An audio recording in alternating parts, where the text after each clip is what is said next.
നമ്മുടെ ക്ലിനിക്ക് വന്നിട്ടുള്ള ഒരു കേസ് കാണിച്ചു തരാം. ഒരു മെയിൽ ഫെർട്ടിലിറ്റി കേസാണ്. മെയിൽസിന് പൊതുവേ ഉണ്ടാവുന്ന ഒരു പ്രശ്നമാണ് വെരിക്കോസീൽ. അപ്പോൾ അത്തരം ഒരു കേസാണ്. അതിലുണ്ടായിട്ടുള്ള ചേഞ്ചറുടെ കൗണ്ട് 9 മില്യൺ ആയിരുന്നു. അതിൽ തന്നെയുള്ള മോർട്ടിലിറ്റി എന്ന് പറയുന്നത് 20% ആണ്.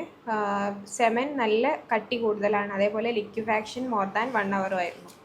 അപ്പോൾ അവർക്കുള്ള പ്രശ്നം എന്താ വെച്ചാൽ റൈറ്റ് സൈഡ് എപ്പിഡിഡിമൽ സിസ്റ്റും ലെഫ്റ്റ് സൈഡ് വെരിക്കോസീലും. ഇങ്ങനെ USG എടുത്തപ്പോൾ അതിൽ ഈ പ്രശ്നങ്ങളുണ്ടായിരുന്നു. അങ്ങനെ നമ്മൾ ക്ലിനിക്കിൽ എത്തുന്ന സമയത്ത് നമ്മൾ ഒന്നും കൂടി ടെസ്റ്റ് ചെയ്യിപ്പിച്ചിട്ടുണ്ടായിരുന്നു. ആ സമയത്ത് വിസ്കോസിറ്റി അബ്നോർമലാണ്, ലിക്വിഫാക്ഷൻ മോർ ദാൻ 2 hours 2 മണിക്കൂർ സമയം എടുത്തിട്ടുണ്ട്. അതേപോലെ മോർട്ടിലിറ്റി 5% മാത്രമേ ഉള്ളൂ, ആക്റ്റീവ് മോർട്ടിലിറ്റി. പിന്നെ അതേപോലെ സ്പേം കൗണ്ട് 24 മില്യൺ ആണുള്ളത്.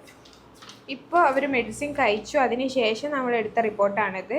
ഇതിൽ വിസ്കോസിറ്റി നോർമലായിട്ടുണ്ട്, ആക്റ്റീവ് മോർട്ടിലിറ്റി 50%, 5% നിന്ന് 50%ലേക്ക് എത്തിയിട്ടുണ്ട്.